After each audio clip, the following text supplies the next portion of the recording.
વિશ્વના વિશાળ અને હિંસક વિસ્તરણમાં આપણે માનતા હતા કે જીવન અને મૃત્યુના મૂળભૂત નિયમો આપણે સમજ્યા છે. પેઢીઓથી ખગોળ ભૌતિકશાસ્ત્રે આપણને શીખવાડ્યું હતું કે તારાઓ એક અનુમાનિત માર્ગનું પાલન કરે છે. તેઓ નેબ્યુલામાં જન્મે છે, સંયોજન દ્વારા પ્રજ્વલિત થાય છે, પોતાના જીવનને હાઇડ્રોસ્ટેટિક સંતુલનમાં જીવે છે અને મૃત્યુ પામે છે. ક્યારેક શાંતિથી ધીમે ધીમે અદૃશ્ય થઈ જાય છે અથવા તો ભયાનક વિસ્ફોટમાં પોતાને જ ફાડી નાખે છે. પણ બ્રહ્માંડ પાસે એક અંધકારમય વિદ્રોહી કલ્પના છે. કલ્પના કરો, એક તારો, એક વિશાળ તેજસ્વી દીવો જે લાખો પ્રકાશ વર્ષ દૂરથી દેખાય છે. હવે કલ્પના કરો કે તેના સળગતા પેટમાં ઉકળતા પ્લાઝમાના સ્તરોની નીચે એક સંપૂર્ણ અલગ મરેલો તારો બેઠો છે. એક તારક ભૂત જે કોરમાં ફસાયેલો છે અને અંદરથી જ તેના યજમાનને ખાઈ રહ્યો છે. આ કોઈ વિચાર પ્રયોગ નથી. આ છે થોર્ન ઝિટકોવ ઓબ્જેક્ટ, બ્રહ્માંડની રશિયન નેસ્ટિંગ ડોલ. કેમેરો લાલ સુપરજાયન્ટના બાહ્ય વાયુમંડળમાંથી સતત અને નિર્વિઘ્ન ઝૂમ શરૂ કરે છે. નારંગી અને લાલ પ્લાઝમાના સ્તરો લેન્સ પાસેથી ઝડપથી પસાર થાય છે અને પછી તે હિંસક, આંખ ચમકાવી નાખે એવા સંવહન પ્રવાહોમાં પરિવર્તિત થાય છે. જ્યારે આપણે સંપૂર્ણ કેન્દ્ર સુધી પહોંચીએ છીએ ત્યારે ઉકળતું લાલ વાયુ અચાનક જ એક આંખ ચમકાવી નાખે અત્યંત ઘન અને હિંસક રીતે ફરતા ગોળામાં બદલાઈ જાય છે, જે ઉગ્ર વીજળી જેવા નીલા સફેદ પ્રકાશથી ઝગમગે છે. એક ન્યૂટ્રોન તારો. પ્રથમ 1975માં સિદ્ધાંતકાર, ભૌતિકશાસ્ત્રી કિપ થોર્ન અને ખગોળશાસ્ત્રી એના ઝિટકોવ દ્વારા અનુમાનવામાં આવેલા આ સંયુક્ત વિસ્મયજનક વસ્તુઓ તારક રચનાની સંપૂર્ણ સીમાઓને પડકાર આપે છે. આ એક શ્વાસ રોકી દે તેવી રચનાત્મક વિસંગતિ રજૂ કરે છે. એક તારામાં જીવતું બીજું તારો. આવો ડરાવનારો ચમત્કાર શક્ય કેવી રીતે છે, એ સમજવા માટે આપણે દ્વિતારક તંત્રોની ઉગ્ર નૃત્ય રચના તરફ જોવું પડશે. થોર્ન ઝિટકોવ પદાર્થ બનાવવા માટે બ્રહ્માંડને આકાશીય ગતિશાસ્ત્રની એક સંપૂર્ણ તોફાની સ્થિતિ જોઈએ છે. આ શરૂઆત એક તારા સાથે નહીં, પણ એક જોડી સાથે થાય છે. બે વિશાળ તારા ગુરુત્વાકર્ષણથી બંધાયેલા, એકબીજાને ચુંબી રહેલા અંધકારમય ઊંડાણમાં નજીકથી પરિભ્રમણ કરે છે. બેમાંથી વધુ ભારે તારો તેના ન્યુક્લિયર ઈંધણને બેફામ ઝડપે બળી નાખે છે. જ્યારે તેના કેન્દ્રમાં સંકોચન થાય છે ત્યારે તે કોર કોલેપ્સ સુપરનોવા અનુભવે છે. વિસ્ફોટ તારાની બહારની સ્તરોને ફાડી નાખે છે, પણ તેનો દબાયેલો હૃદય બચી જાય છે. જે બચી રહે છે તે છે ન્યુટ્રોન તારો, શુદ્ધ ડીજનરેટ પદાર્થનો એક ગોળો જે માત્ર થોડા માઇલ વ્યાપે છે, છતાં તેમાં આપણા આખા સૂર્ય કરતાં વધુ દ્રવ્ય હોય છે. આ પદાર્થનો માત્ર એક ચમચી પૃથ્વી પર અબજો ટન વજન ધરાવશે. છતાં પણ વિસ્ફોટની હિંસકતા છતાં બાઇનરી સિસ્ટમ બચી જાય છે. નવો જન્મેલો ન્યુટ્રોન તારો તેના સાથી સાથે કક્ષામાં બંધાયેલો રહે છે. લાખો વર્ષ પસાર થાય છે. બચેલો સાથી તારો વૃદ્ધ થાય છે અને અનિવાર્ય રીતે ફૂલવા લાગે છે અને એક ફૂલેલા લાલ દાનવમાં રૂપાંતરિત થાય છે. તેનું બહારનું વાતાવરણ લાખો માઇલ સુધી ફૂલે છે અને અંતે નજીકના ન્યુટ્રોન તારાની કક્ષાને પાર કરી જાય છે. અચાનક ન્યુટ્રોન તારો પોતાને તેના સાથીના અસલ શરીરમાં તરતો શોધે છે. આ છે કોમન એન્વેલપ ફેઝ.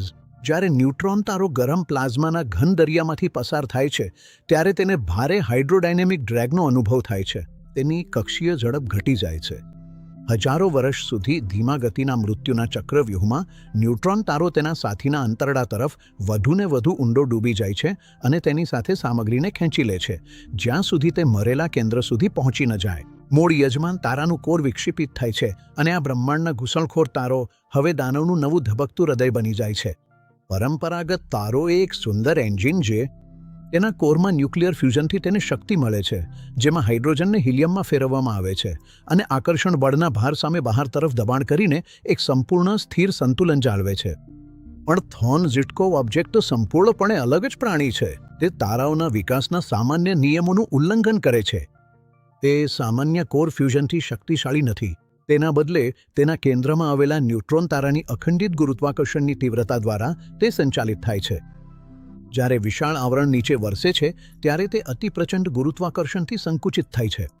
આ એક્રેશનથી ગુરુત્વાકર્ષણ ઉર્જાનો પ્રવાહ મુક્ત થાય છે. આ ઉર્જા એક જબરદસ્ત બહાર દબાણ પેદા કરે છે, જે વિશાળ બહારના તારાને ફૂલાવેલું રાખે છે અને તેને અંદર ભાંગી પડવાથી અટકાવે છે. આ વિશાળ આવરણના તળિયે જ્યાં તે ન્યુટ્રોન તારાની સપાટી સાથે સ્પર્શ કરે છે ત્યાં તાપમાન અબજ ડિગ્રી સુધી પહોંચી જાય છે. આ નરદ જેવી ભઠ્ઠીમાં એક અત્યંત અસામાન્ય પ્રકારની ન્યુક્લિયર અલ્કેમી થાય છે. જ્યારે હાઇડ્રોજનના ન્યુક્લી શુદ્ધ પ્રોટોન, લગભગ રિલેટિવિસ્ટિક ઝડપે ભારે પરમાણુઓ સાથે અથડાય છે ત્યારે તેઓ દુર્લભ તત્વનું નિર્માણ કરે છે જે સામાન્ય લાલ દૈત્યમાં હોવું જ ન જોઈએ એટલી માત્રામાં બને છે.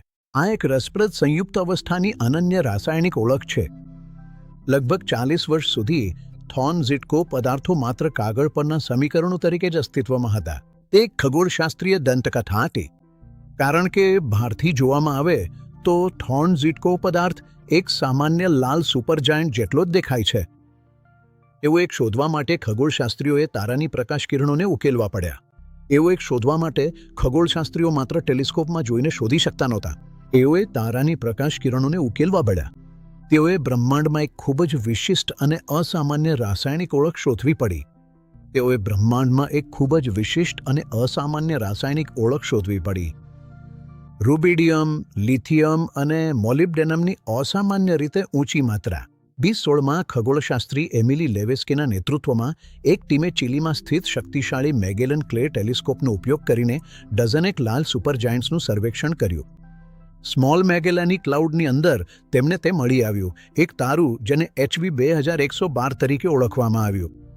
તેના પ્રકાશ સ્પેક્ટ્રમે એક વિચિત્ર રાસાયણિક મિશ્રણ દર્શાવ્યું. તેના પ્રકાશ સ્પેક્ટ્રમે એક એવું અજોડ રાસાયણિક મિશ્રણ દર્શાવ્યું કે જે થોર્ન અને ઝિટકોએ 1975માં ગણિતીય રીતે બનાવેલા સિદ્ધાંત મોડેલ સાથે સંપૂર્ણ રીતે મેળ ખાતું હતું. પ્રથમ વખત માનવજાતને એક સાચા તારાકીય ભક્ષક માટે શ્રેષ્ઠ ઉમેદવાર મળ્યો હતો. પણ થોર્ન ઝિટકો ઓબ્જેક્ટ મૂળભૂત રીતે એક અસ્થિર સમજૂતી છે. તે અનંતકાળ સુધી ટકી શકતું નથી. જેમ જેમ કોર વધુ પદાર્થ એકત્રિત કરતું જાય છે તેમ તેને એક ભયાનક અંતિમ વિકલ્પનો સામનો કરવો પડે છે. જો ન્યુટ્રોન તારો ખૂબ વધારે દ્રવ્ય શોષી લે છે તો તે ટોલમેન ઓપેનહાઇમર વોલ્કોફ મર્યાદા પાર કરી દેશે. કોર તરત જ ધરાશાયી થઈ જશે અને તારાના હૃદયને તારાકીય દ્રવ્યના બ્લેક હોલમાં રૂપાંતરિત કરી દેશે. વૈકલ્પિક રીતે કોરમાંથી નીકળતી તીવ્ર ઉર્જા તારાની બહારની આવરણને સંપૂર્ણપણે ઉડાવી શકે છે, જેના પરિણામે એકલ ઝડપી ગતિથી ફરતો પલ્સર રહી જાય છે જેમાં ભારે ધાતુઓનું અજોડ સંયોજન હોય છે. થોર્ન ઝિટકો પદાર્થોની હાજરી આપણને યાદ અપાવે છે કે બ્રહ્માંડ એક કડક પાઠ્યપુસ્તક નથી જેમાં અડગ સીમાઓ હોય. આ એક ગતિશીલ અસ્તવ્યસ્ત કેનવાસ છે. અહીં સુધી કે મૃત પણ જીવંતમાં ફરીથી ધબકવાનો માર્ગ શોધી શકે છે. આ પદાર્થો સાબિત કરે છે કે કુદરત હંમેશા પોતાના નિયમો તોડી કંઈક અદ્ભુત સર્જવા માટે રસ્તો શોધી લે છે. આગામી વખતે જ્યારે તમે રાત્રિના આકાશમાં ધીમે પ્રકાશથી એકલતી લાલ તારા તરફ જુઓ તો પોતાને વિચારવા દો, શું તમે એક સામાન્ય તારા જોઈ રહ્યા છો કે પછી એની અંદર કોઈ દાનવ શાંતિથી ઊંઘી રહ્યો છે? જો તારલા શરીરશાસ્ત્રની આ અનોખી યાત્રાએ તમારો દૃષ્ટિકોણ વિસ્તૃત કર્યો હોય તો લાઇક બટન દબાવો, અમારા ચેનલને સબસ્ક્રાઇબ કરો અને નીચે કોમેન્ટમાં તમારી વાતો શેર કરો. આગામી વખત સુધી આકાશ તરફ જોતા રહો.